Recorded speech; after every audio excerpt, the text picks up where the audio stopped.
All I ever wanted in life was to be a wife and a mom and have a family. People don't get married to have a roommate. Put out. Just because you're married or in a relationship doesn't mean you stop having your special sexy time. A lot of the motherfuckers that want you, you don't even want. Welcome back, guys. Thanks for tuning in. I have some videos to react to, give you my take on them. But first, we're gonna review the strong and independent woman who decided to put career over family. And when she finally hit the wall, all of a sudden now she wants a family. Let's get into it. And here we go.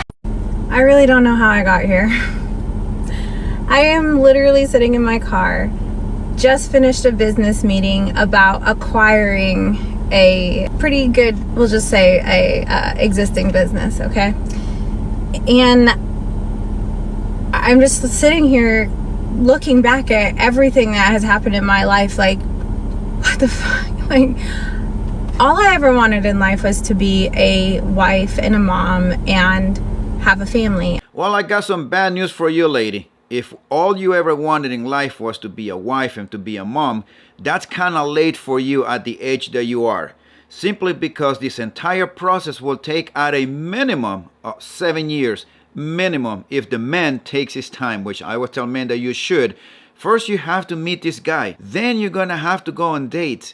And then you're going to have to get exclusive. Then you're going to get proposed.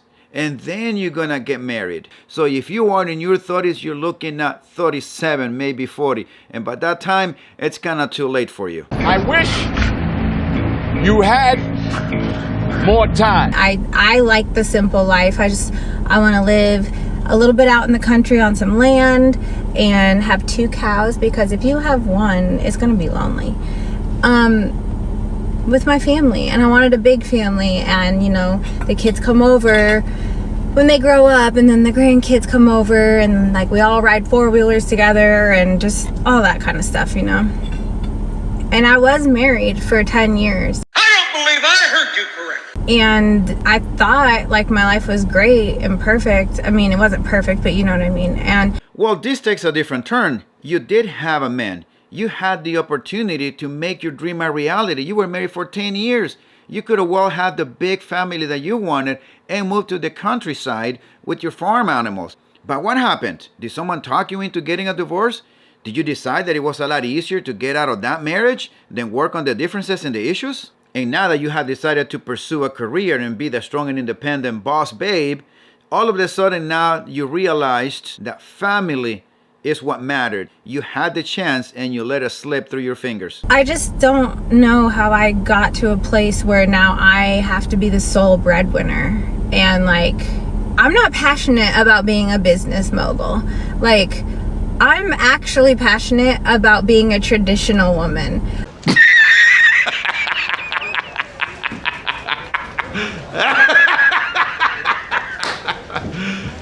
You serious? I enjoy being a wife. I enjoy taking care of a husband. I enjoy taking care of the home, packing lunches, making dinner, making sure he's taken care of because he takes care of us. But damn it, woman, you were a wife for 10 years. You were taking care of that man for 10 years. You were taking care of the home, packing his lunches, cooking dinner. I guess you were not enjoying doing that much, because if you did, you will still be doing that till this day. I guess that was not that enjoyable, was it? And like, I don't even understand why we live in a society now where women are made to feel guilty about that. Like, oh, if you want a relationship, that just means you don't know how to be alone. Like, no, I'm alone. I'm single. I can do that. I don't want to do that, but every time I try to date somebody, they show me why I have to do this. Well, let me take a wild guess as to why that is.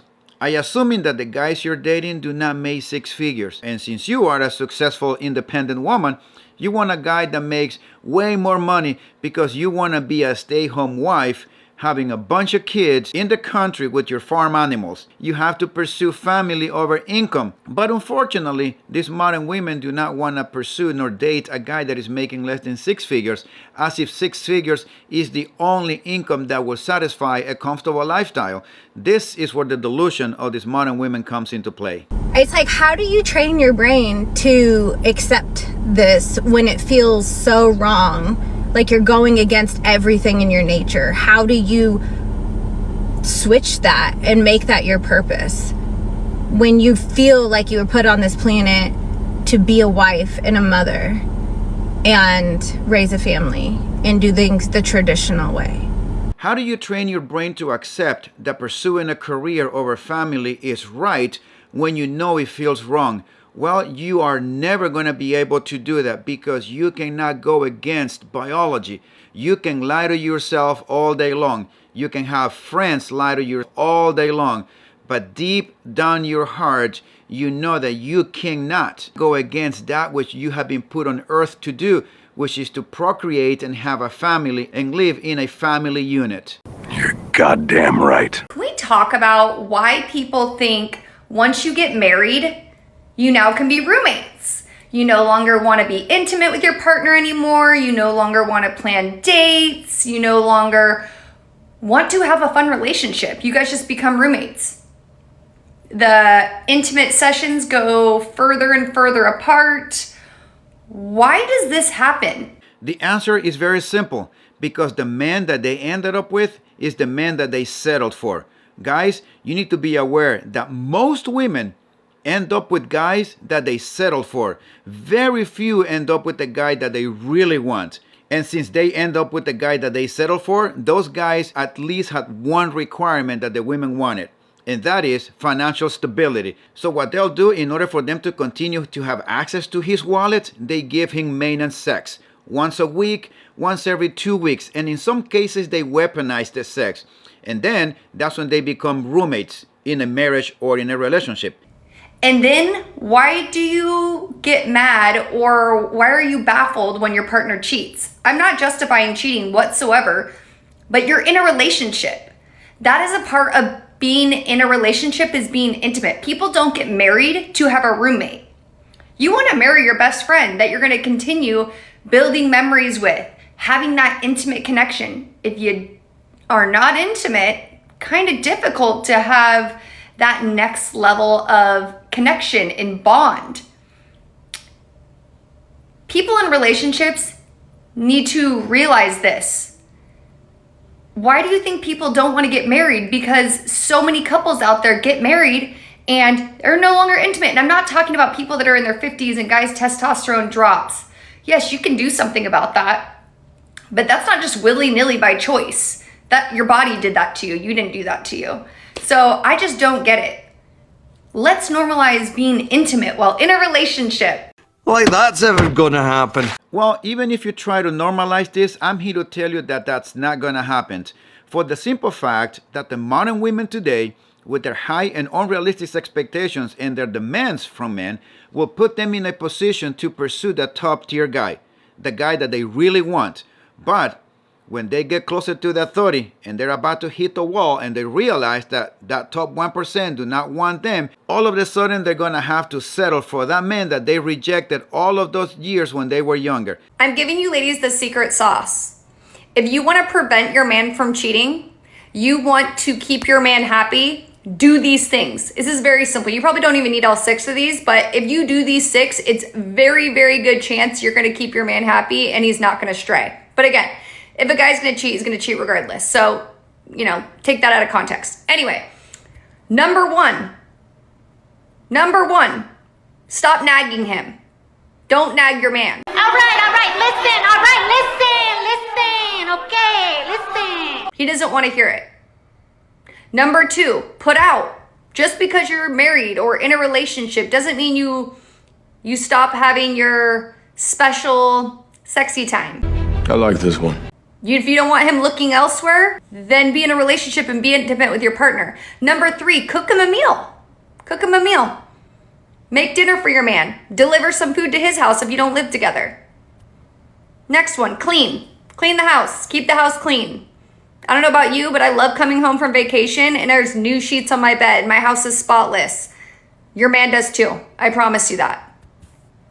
Next one. Give him some peace and quiet. Yes, that's a definite yes. Definite yes. He doesn't care about your coworkers at work or the stupid reality TV show that you're watching, or that Susie was wearing the same shirt as you and that's annoying, whatever. He doesn't care. Give him peace and quiet. And lastly, be put together. Do something with yourself.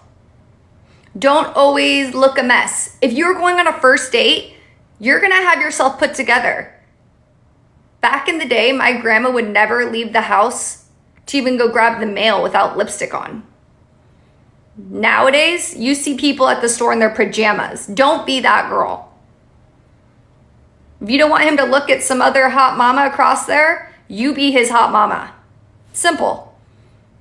There are your six things to do to prevent your man from cheating and keep him happy in your relationship. All right, here's the thing, guys, and let's just be honest. Women know about those things that we like.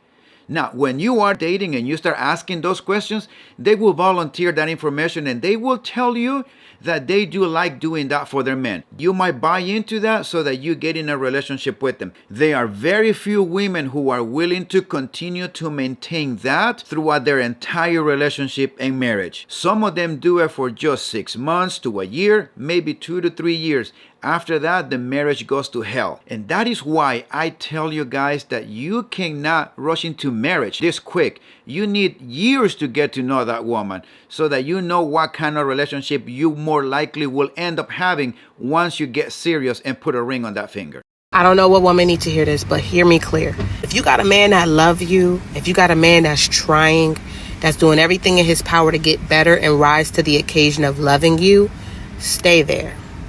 Because it's easy for you to be like, I can have anybody I want, because you can. You know what I'm saying? A lot of people want me, and that's probably true because you're beautiful. But you will quickly find out that a lot of the motherfuckers that want you, you don't even want. And a lot of men that want you will never love you, will never try as hard as the man that you are with right now, will never rise to the occasion of loving you. Sometimes that's the illusion. You'll be like, oh, you don't know how many men ask for my number. You don't know how many men I can have anybody I want. You don't be wanting people. That's very rare. So if you're in a relationship with a man who doing his very fucking best to learn you, to love you, to get better on behalf of loving you, stick the fuck around, because I'm trying to tell you that a lot of people want you, but a lot of people don't have the capacity to keep you, love you, or take care of you. Do not let the illusion of all these men wanting your number and liking your pictures and getting in your head even fuck you out of a good person that actually care about you. Well, that is some very good and sound advice. The problem is that the modern women will not take that advice for the simple fact that the man that they're with is doing good, but that man over there, right there, is doing a lot better. And I'm gonna go and pursue that. Women treat marriage and relationship the same way they treat their job at a corporation. They always wanna climb the relationship ladder the same way they wanna climb the corporate ladder, until they realize that they have been in broken and damaged relationship throughout their lives.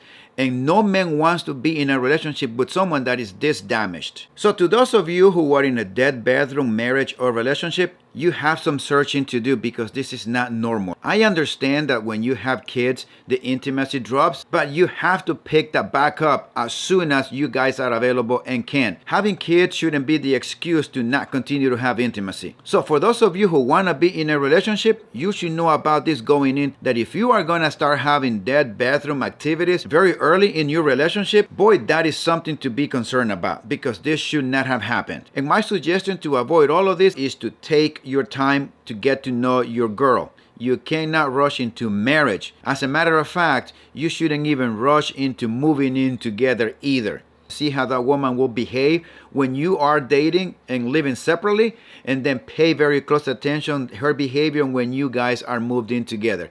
It shouldn't change, but most of those relationships changed once the woman moves in, and you have to have your antennas up so that you recognize the difference in behavior when she lived by herself in her own place and now she's living in with you. So take care of yourselves, guys. Watch your six at all times, and I'll see you next time.